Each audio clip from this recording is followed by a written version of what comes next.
My dear students, today I am going to present Hanafi Law of Inheritance. So this topic comes under the Muslim succession. In Muslims, there are two sects. One is Sunni and other is the Shia. If a Mohammedan, that is a Sunni Mohammedan, dies, his property will be distributed according to Hanafi Law of Inheritance. In Hanafi Law, there are three classes of heirs: sharers, residuaries, and distant kindred. Sharers. Here they are sharers. There are total 12 heirs in the list, and all the 12 heirs are entitled to a prescribed share. According to the conditions, the share value may vary, but it is a fixed one, prescribed one according to the conditions. Residuaries. No prescribed share for them, and after the sharers taking their shares, if there is any residue left over, that residue will be distributed among the residuaries. Distant kindred are also related by blood and who are neither sharers nor residuaries. So the list of the persons in the sharers and residuaries, other than the list of these two class of heirs, that is the sharers and residuaries, the rest of them all are included in the distant kindred.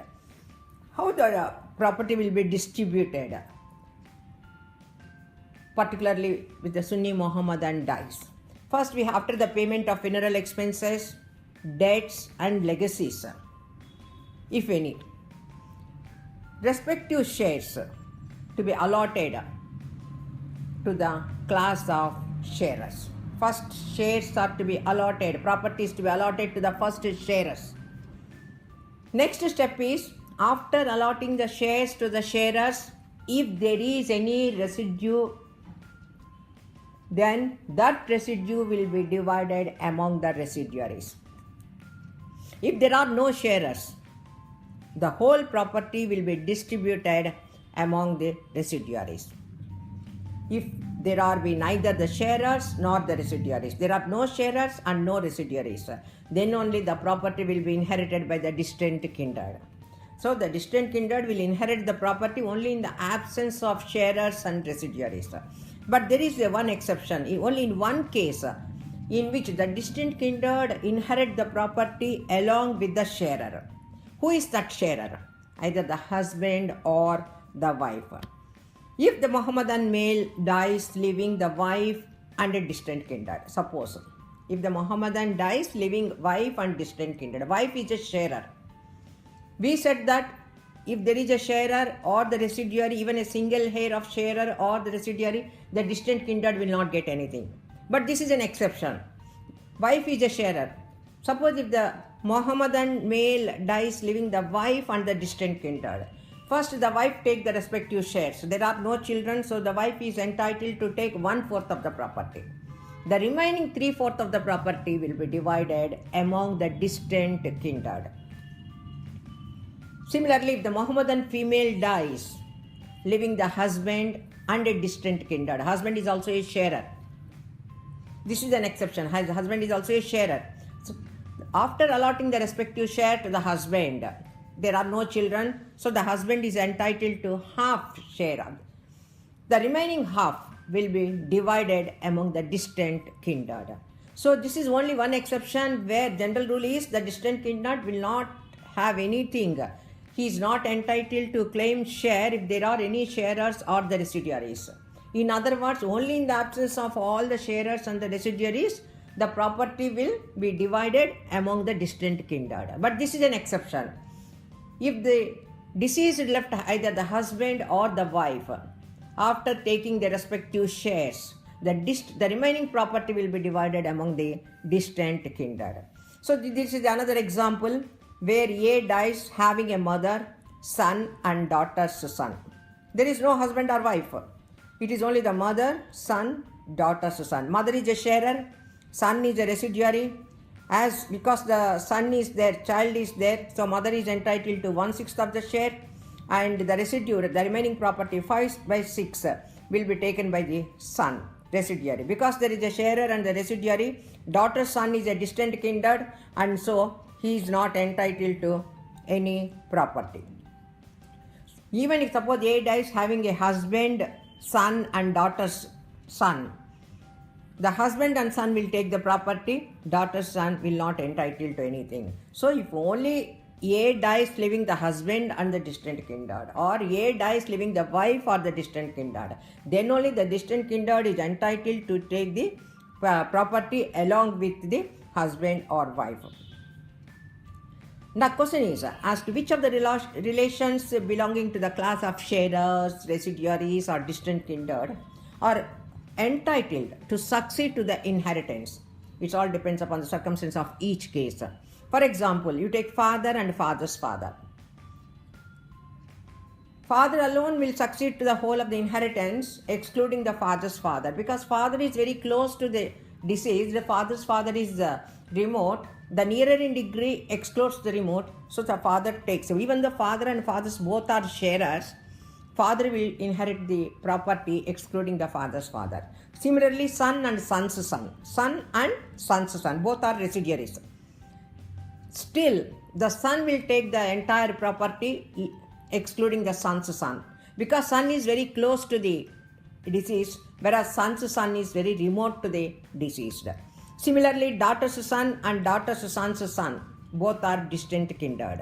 But still, daughter's son will take the whole property excluding the daughter's son's son, because daughter's son is very close when compared to the daughter's son. So here you can see the illustration. This is the father and father's father.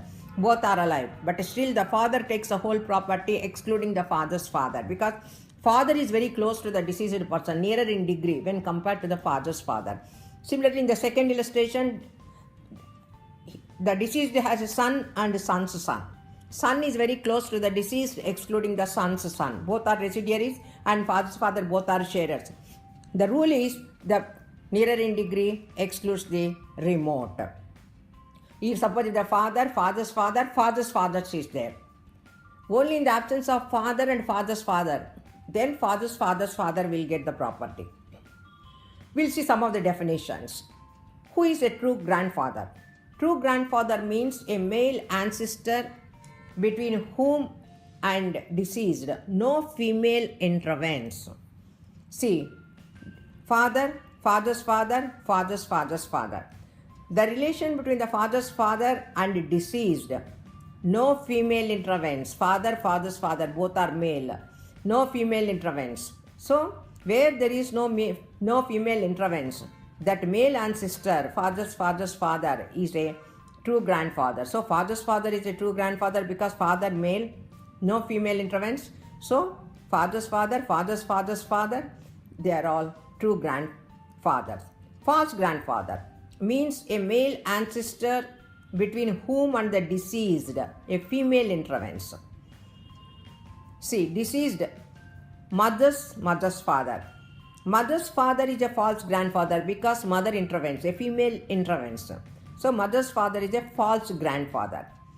Deceased mother's father. So mother's father is a false grandfather because female intervenes between the grandfather and the deceased. So where there is no female intervenes, he is a true grandfather. Where there is a female intervenes, he is a false grandfather. True grandmother. True grandmother means a female ancestor between whom and the deceased no false grandfather intervenes.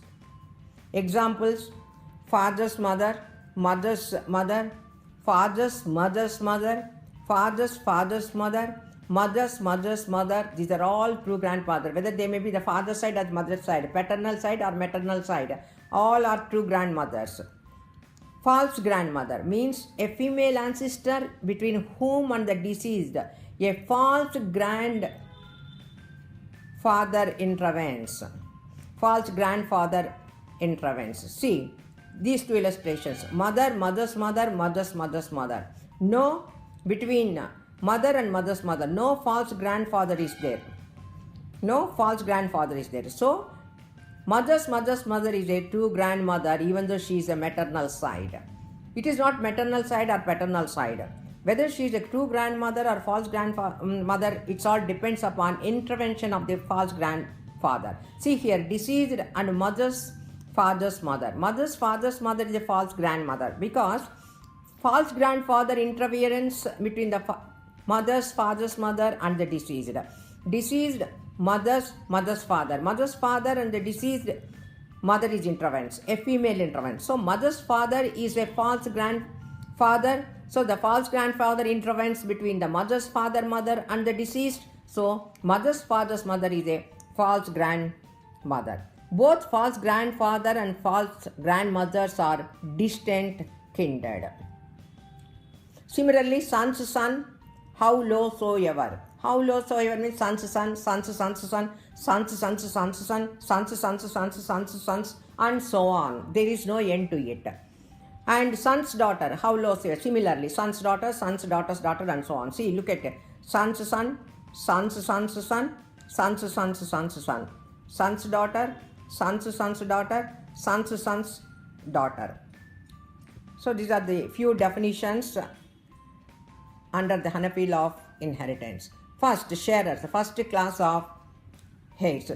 So there are total 12 heirs in the list.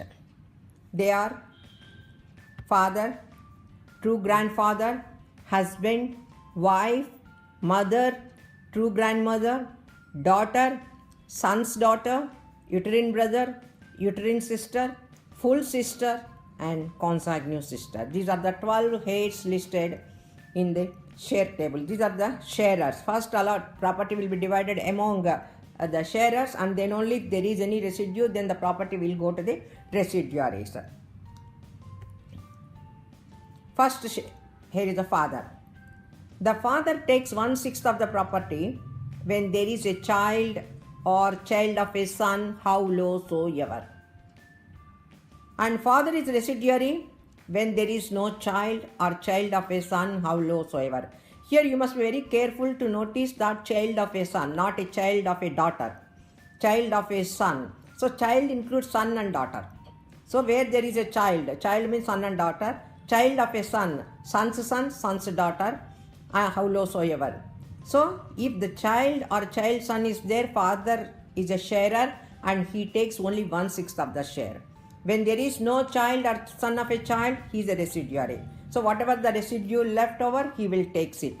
So here the father is both sharer in one condition and residuary in other condition. Look at the first illustration, second illustration. The deceased has only one heir, father, no son, no child of a son. So father is a residuary. But in the first illustration, the deceased has a father, child, son or a daughter, or both may be, son's son, son's daughter, son of a child of a son, or son's son, son's daughter may also be, and so how low soever is included. So if any one of the child or a son's child was there, suppose if there is a deceased left father, son and son's son, the son's son, son's daughter, if this in this illustration, son's son, son's daughter will not get anything because there is a son and daughter, they will inherit the whole property. And because the children are there, father take 1/6 of the property. When there is a child, father is a sharer. When there are no child, father is a residuary. True grandfather, it is also the same thing, almost fathers only. He take 1/6 when there is a child or child of a son, how low soever, and no father or nearer to grandfather. And residuary when there is no child or child of a son, no father, no nearer to grandfather. Look at the first and second illustrations. The deceased had a father and father's father. If the father was alive, father will not get anything. Here the father is died. So father's father will take the share. And because there are children, father's father is a sharer 1/6. So in order to get father's share, there should be no father. Suppose father's father is to get a property, father's father and father must be absent. Then only the nearer in degree exclude the remote. Similarly here also second, no children, no father, so father's father is a residuary. Father's father is a residuary. So how it all depends upon father and true grandfather, both are sharers if there are a child or a child son, and they are residuary if there is no child or a child son. Husband is entitled to 1/4 of the property when there is a child or child of a son, how low soever. When there is no child or child of a son, the husband is entitled to half share. Similarly, wife. When there is a child or child of a son, how low soever, wife get 1/8 of the property. When there is no child, 1/4. One thing you have to remember here is always the male get double the portion. When you compare to the husband and wife, where she is getting 1/8, 1/4. When there is no child, 1/4 the wife is getting, whereas the husband is getting half. Double the share. Brother and sister, 2 portions to the brother, 1 portion to the sister. Daughter and son, 2 portions to the son, double portion always to the male than to the female. So here also accordingly the property has been divided. Double share to the husband. When there is a child is 1/4, and whereas the wife get 1/8, and when there is no child, husband get a half and 1/4. Suppose the deceased has more than one wife, maximum 4 wives at a time. So Muslim law permits a man to have 4 wives at a given time. Suppose if the Muhammadan had 4 wives, all the 4 wives had to distribute within this 1/8 or 1/4 respectively. That property will be divided. This within the 1/4 or 1/8, it will be divided equally among the 4 wives. Mother is entitled to 1/6 of the share when there is a child of a son, how low soever. For all, condition is child or a child of a son. It is a common for all. Or, so even though there are no children, suppose if there are 2 or more brothers to the deceased, it means mother's sons, or 2 or more sisters, deceased sisters, or even 1 brother and 1 sister, whether full, consanguine or uterine. Full brothers and full sisters means their parents, father and mother are same. Brother and sisters, 2 brothers, 2 sisters, whatever it may be. If they born to the same father and same mother, both father and mother are same, it is called a full blood. Consanguine brother, father same, mother differs. That is called a consanguine blood. Uterine blood, mother same. For brother and sister, mother is same, but their fathers are different. That is called uterine blood. So in these conditions, when there is a child or child of a son, or 2 or more brothers or 2 or more sisters, or even at least 1 brother and 1 sister, then her share is 1/6 of the property. When no child of a son, not more than 1 brother or sister, there is only 1 brother or only 1 sister, then her share will be 1/3. But there is one different calculation, allotment of the share to the mother, that if there is also a wife or husband and father, then only 1/3 of what remains after deducting the wife's or husband's share will be allotted to the mother. Here is an example. If the Muhammadan dies leaving mother, father and husband, after husband or wife taking their respective shares, what is the respective shares of husband and wife? First they will take the respective shares. Here only the husband, mother and father, no children. So according to the share table, they are entitled, the husband is entitled to half, mother is entitled to 1/4. Mother is entitled to 1/3 of remaining property. After allotting share to the husband or the wife, what is the remaining property? Out of that remaining property, 1/3 will be taken by the mother and father takes the leftover of residuary. Example, you take this. Husband, mother and father. You take this illustration. Husband, mother and father. In the absence of the children, the husband is entitled to half share. And the remaining property is, after allotting share half to the husband, what is the remaining property? It is half. So the mother is entitled to 1/3 of remaining property. That is 1/3 of half. So her share is 1/3 into 1/2 is equal to 1/6 of her share.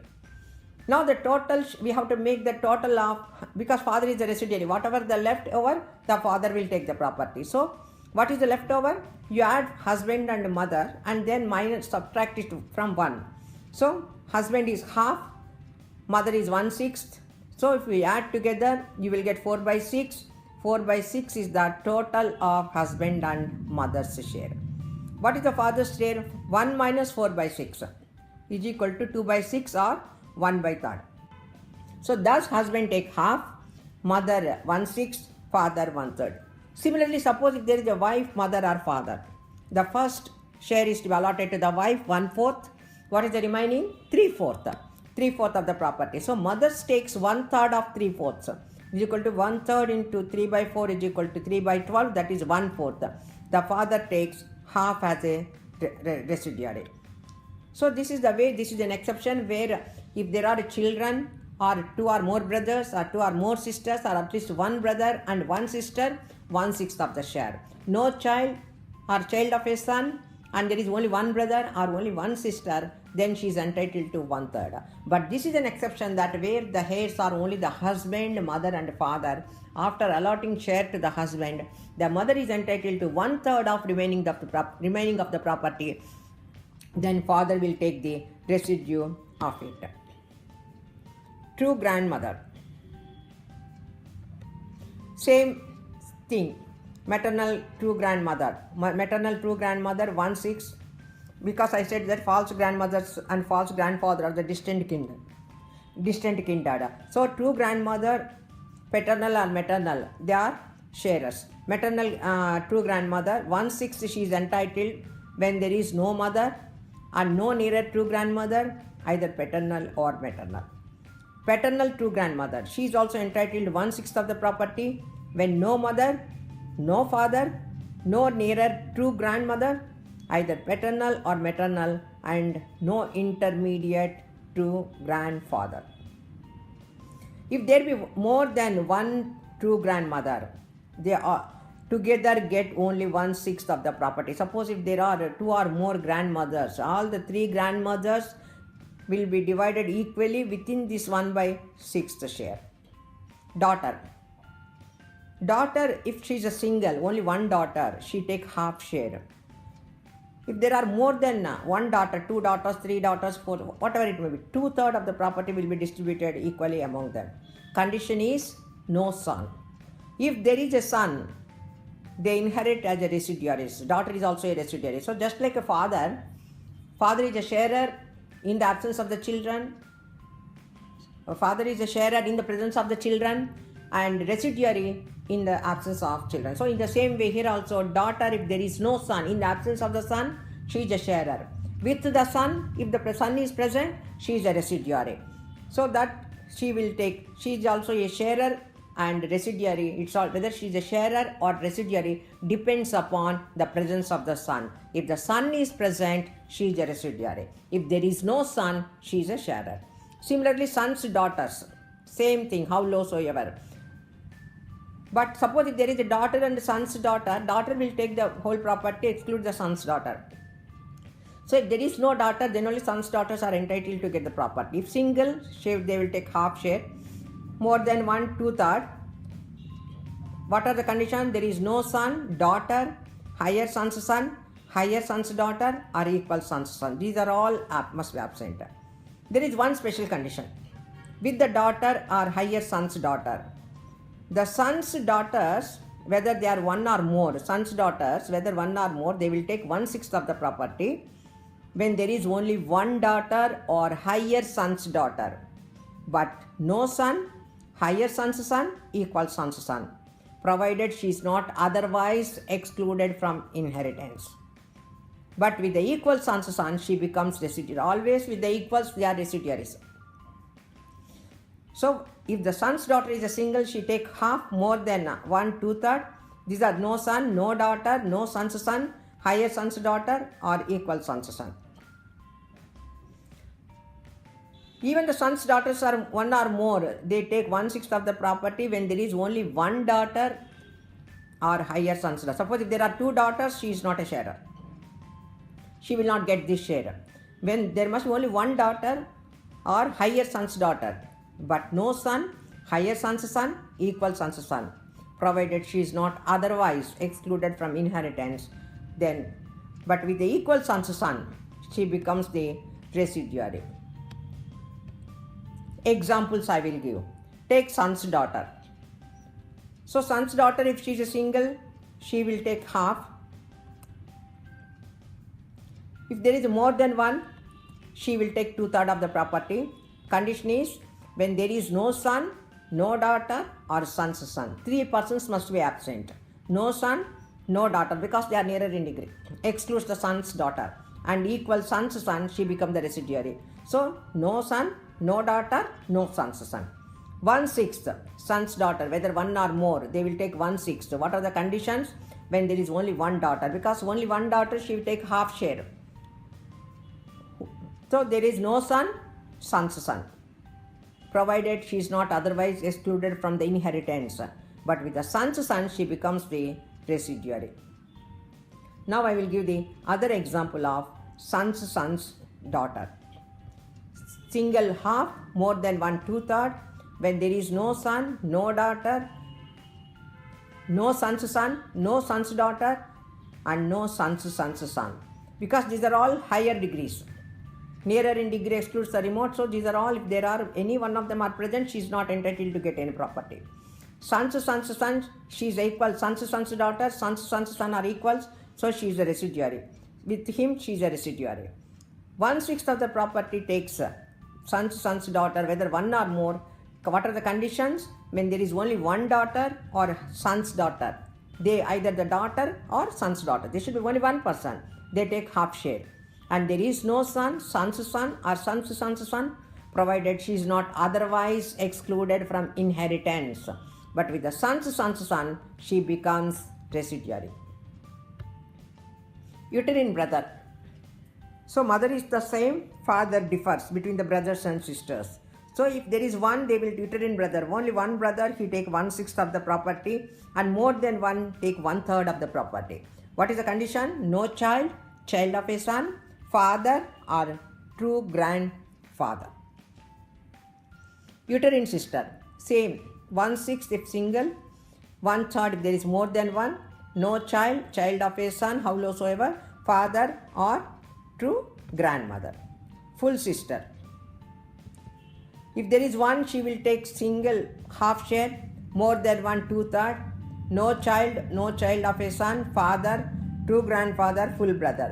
Because with the full brother, she becomes the residuary. Consanguine sister. Consanguine sister, father is the same, mother differs. Consanguine sister take half, single, 2/3 if there is more than one. When there is no child, child of a son, father, no true grandfather, no full brother, no full sister, and consanguine brother. Full blood, full brother or full sister always excludes the consanguine brother and consanguine sister. That is the half blood. Full blood excludes the half blood. Full blood excludes the consanguine group. Full group excludes the consanguine group. So no full brother and no full sister and consanguine brother. With the consanguine brother, consanguine sister is a residuary. 1/6, just like a son's daughter and other. The consanguine sister, whether one or more, take 1/6 of the share. Condition is when there is only one full sister, because she takes half share, one single she takes half, provided she is not otherwise excluded from the inheritance. With the consanguine brother, she becomes the residuary.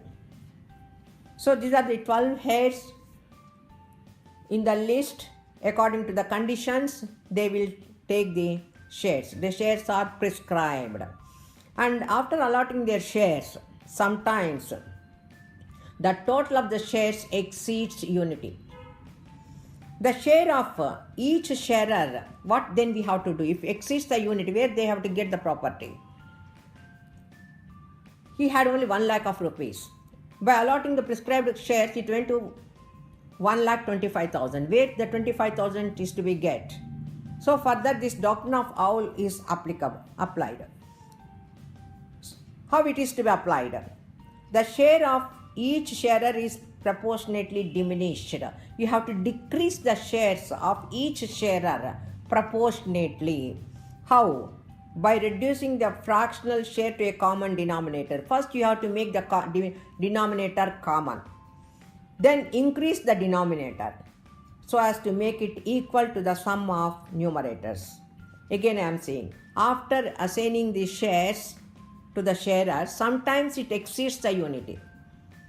When it once exceeds the unit, what we have to do? The shares of sharers has to be proportionately diminished, it has to be decreased. How it is to be done? First, we have to reduce the fractional share to a common denominator. By reducing the fractional share to a common denominator and increase the denominator. By increasing the denominator, you are decreasing the share values. So as to make it a equal of some unit. I will give one example. Husband and two full sisters are there. So there are no children. Husband is entitled to half share. Two full sisters, suppose if the one sister half, more than one, 2/3. So the full sister take 2/3. So half plus 2/3 is equal to 3/4/6 is equal to 7/6. So it exceeds unit. 6/6 is to get, but 7/6 it exceeds the unit. So by making the denominator common, it making 3/6 and 4/6, total 7/6. It exceeds the unit. Now what we have to do? Increase the denominator. 3/6 is to be increased by 3/7. 4/6 is to be increased by 4/7. So by increasing this, you are getting 7/7 is equal to 1 unit. By increasing the denominator, you are reducing the share. So this is how whenever the share values have been exceed unit, they apply the doctrine of Awl and they calculate this, and proportionately they will decrease the shares by reducing the fractional share to a common denominator and increase the denominator.